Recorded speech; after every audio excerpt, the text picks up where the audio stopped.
Are you following me? I mean, that's the way we poets, right? That's the way we have to look at it.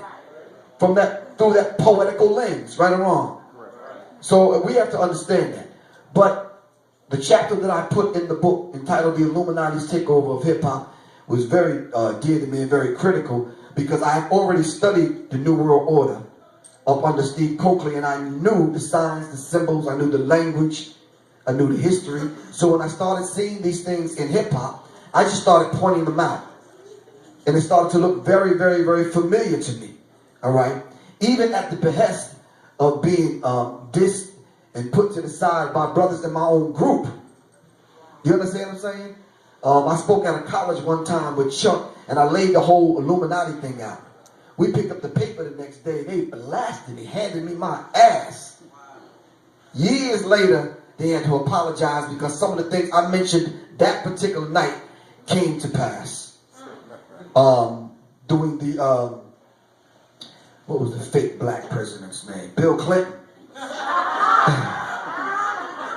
Bill Clinton was in office, right? There's a document that came through my hands called the, I believe, the Clinton body count. So many people died under Clinton, it was crazy. So many black people suffered with what Clinton set in motion, and we're still feeling the effect today. But we got tricked and deceived just because that dude was on Arsenio Hall show playing the saxophone. We got lulled to sleep. Are you following me? All right, so the psychological covert war on hip-hop was born from all of that madness. All right, so I did the book in 2008, and as a lot of y'all already know, some strange, mysterious reason my house burned down. To the damn ground, losing everything. So the book was gone also. There's another book I had wrote that was in the computer also. I revamped the book. I put out a trial run. Seriously, 12 and 13 and 14-year-olds were calling me. So I had to go back to the book and put 700 images in here so I can resonate on their level. Are you following me? And the book ended up being 250-something pages. And with the help of Wendy Peterson, let's give her another round of applause. I'm getting the book out. My sister right here in Cleveland.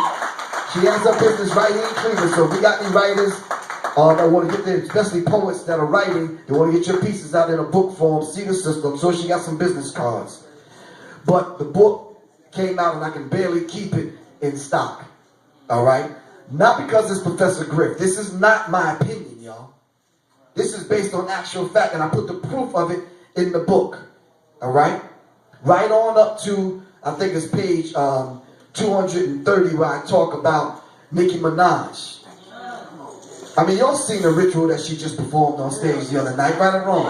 That's the kind of madness we need to look at and decode and pass on to get Tay Tay, Riri, and Man Man in them to understand what's going on, right? No, I'm serious. But the nerve of this heifer.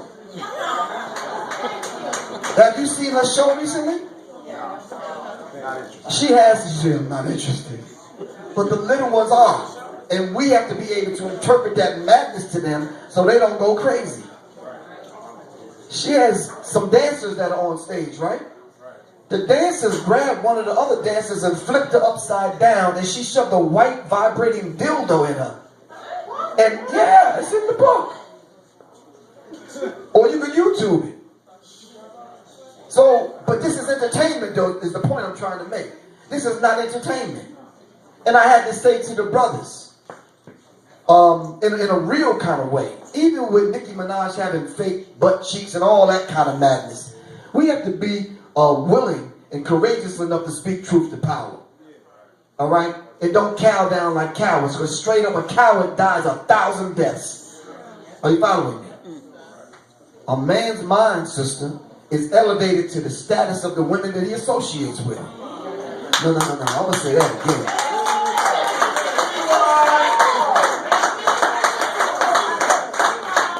Man's mind is elevated to the status of the women that he associates with. All right? Don't say anything to any of these women in here out the side of your goddamn neck that you wouldn't want another man saying to your mama. All right? So don't be snuggled up next to a whispering. Listen. No, I'm very, very, very serious, man, because you don't know what the vibratory frequency in the word does to a woman's molecular structure. You can whisper a word and she can get wet, bro. I'm sure you already know that, though, but I'm just saying. But it can also have an adverse effect. Are you following me? And you could set things in motion. All right? So if words have a vibratory frequency to them, so does thought. And we have to be careful and guard our thoughts. All right?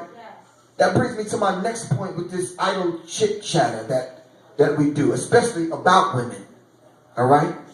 In my book, The Metaphysical Goddessry of the Soul of Hip-Hop, I talk about the macro and the micro womb. And I often state and tell brothers that we always have to enter back on a metaphysical level, back through the womb, if we're going to produce new life. All right? So the immaculate conception has to happen and the woman has to stay clean. But we make them dirty by what we say about them, right or wrong. That's where it has to start. We got to clean that up. I'm not trying to sound like anyone's dad, although I'm somebody's grandfather. And somebody got to stand up on principle, right or wrong. Okay. So let's understand that. So we have to be careful with our words. Now, the piece that Omari just did. But you see the effect that it has on women? And words are important, but the thing that I want to get across to y'all tonight, we're speaking the enemy's language. And it's very difficult for me to be attracted to you, and say I love you using the language of the open enemy. Are you following me? It's very difficult in this language for me and you to discuss God. It's very difficult in this language for me and you to discuss politics. Because this language is not designed for that. Why do you think James Brown was writing lyrics like, you understand what I'm saying? Because it meant something different. This bastard language called English is only 500 years old. Can you imagine? So we have to become symbol literate. So on the front of the book, I put all the symbols and signs of the alphabet boys. All right? And behind the signs and symbols of the alphabet boys is the binary code, the ones and zeros. All right?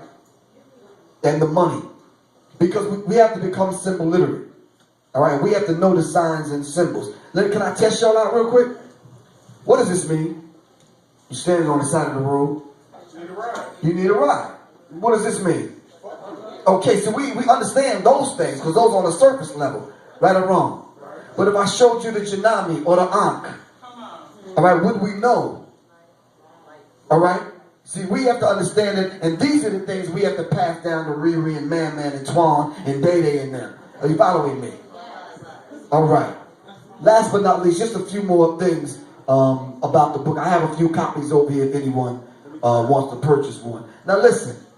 This is not a book about hip-hop.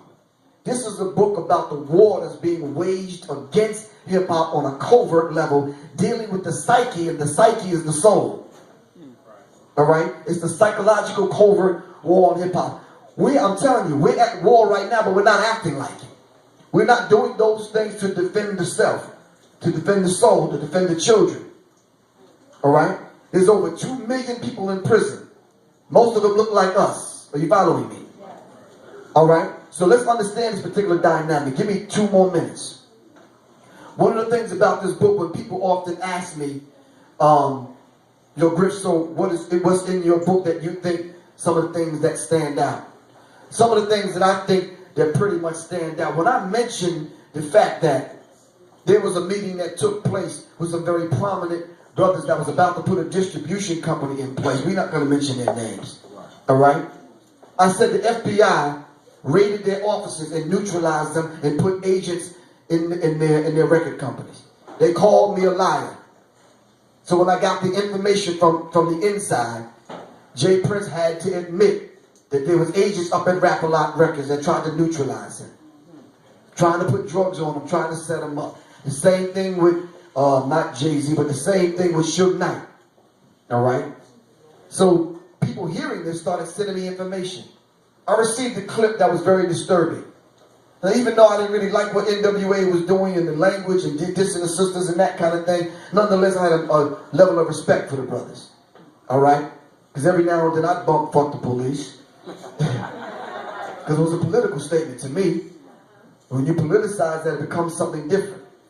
But Suge Knight on TV openly admitted that he knows how Eazy-E got AIDS. That to me is critical. Are you following me? When I see people like Puffy having the least amount of talent of everyone on his label, but yet he's the most successful one. And Biggie had to die and Shine had to go to jail. But people around me are hearing this and seeing it like I am, but no one's talking about it. I think that's a problem. Are you following me? So let's understand the dynamic of these things and understand that there's a war going on. Something is going on, but no one's saying anything. So I decided to stand up and speak about these things. Me and a good friend of mine called Black Dot, who wrote a book called Hip Hop Decoded, from his ancient origins to his modern day matrix. We need to understand that, all right? Someone needs to decode these things and teach our people, all right? The last point that I want to make. Now, the conscious community is being seized upon by some elements simply because they see it coming back around. I don't want y'all to think that the culture, including the poets, are not going to be affected by this whole thing, because you are. Now, I'm not here to beat up on anybody, so please don't take these next couple of statements in the wrong way. What you do, brothers and sisters, in your bedroom is truly up to you. I am really, truly not interested. All right? But we need to handle what we do in our bedroom when you start bringing that stuff on stage and these fake-ass reality shows and the rest of that madness. All right? Because it's part of their agenda. All right? I would never take the stage and let y'all know who I ate out last night. That's just nobody's goddamn business. Am I right or wrong? It's true. It's really not anyone's business. So to put it on Front Street in a reality show and play it off as though it's artsy and cultural and whatever the hell, you dead ass wrong. That has never been a part of our culture. And even if it was, we kept it in its context. And we balanced it out. Now there's no balance. I say we press the cultural reset button and get this shit straight. If we're doing the kind of poetry that I heard here tonight and it's very adult, then let's keep it adult. But can we do that? Can we at least do that? All right. The other thing I want to say, if we as a people cannot see past our own little circumference, it's going to be very difficult for us to get out of this situation. If I meet this beautiful sister right here, I got to be able to see past all the surface stuff and really see her. Are you following me? Sisters, you're not your body. You're in your body. Are you following me? And that's how we have to deal with this. So I got to look at her and see a goddess and then treat her as such. All right? So when I speak them words, maybe she'll think about it and start becoming. Are you following me?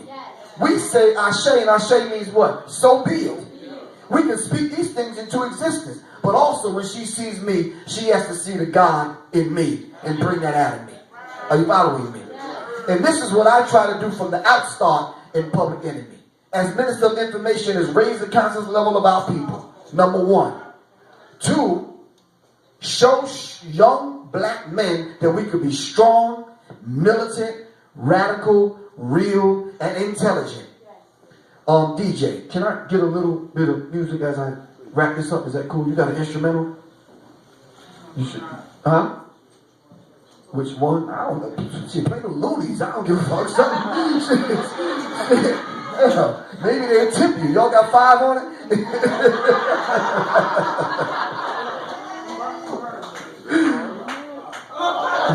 let me say this as the DJ finds. See, back in the day, it was like you had the turntable, you'd be able to thumb through the flip it over. You understand what I'm saying?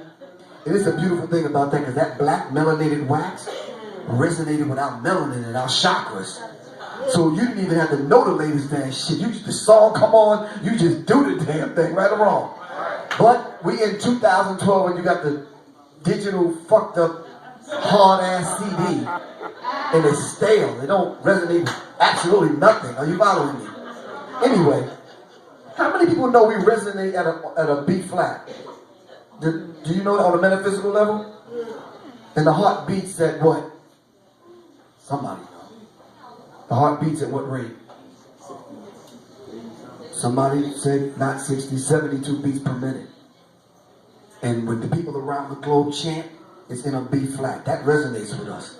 If you're real quiet and turn off all this bullshit we got, iPads, iCondoms, and phones and computers and all this stuff, what happened?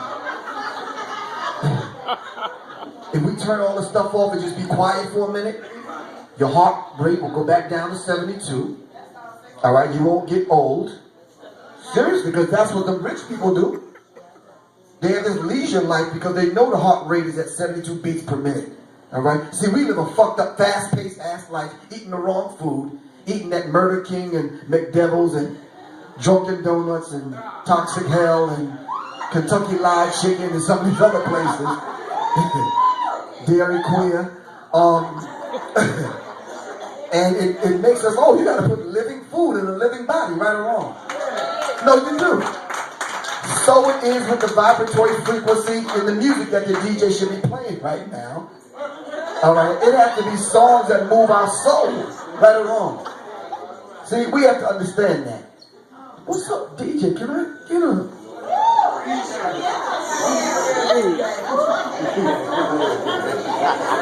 All right. Oh, okay, I can do that.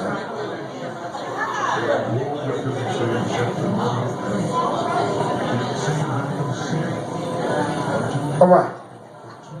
Me and Colin, we was in Chicago. Was it 2 weeks ago? We sat on the stage and we watched Chuck D and his wife and his baby on stage discussing hip hop. It was a beautiful thing. We got to see a black family. His wife is a doctor. All right. We see a strong black man and his family doing the damn thing, which is a beautiful thing. Let's give it up for Chuck D. At the same time, the polar opposite, Flavor Flav, is on TV swapping wives. All right, so we have to understand this particular dynamic. What I'm asking y'all to do, let's raise the vibratory frequency in our consciousness. What do I mean by that? We're going to raise the vibratory pitch of our thinking. And we're going to rise it up to the point where we start to view, not the individuals now, we're going to start to view Public Enemy as an institution. We're going to extract all of the positive things. And the rest, we'll just let it handle itself. Can we do that? Yeah. All right. I'm going to say this as I close. Revolution is not an event, it's a process.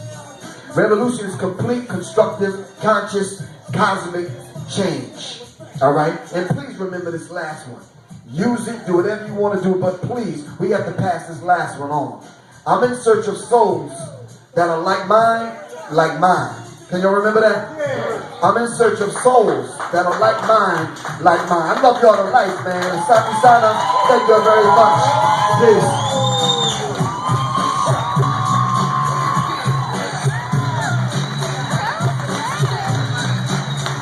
Y'all give it up from Steph.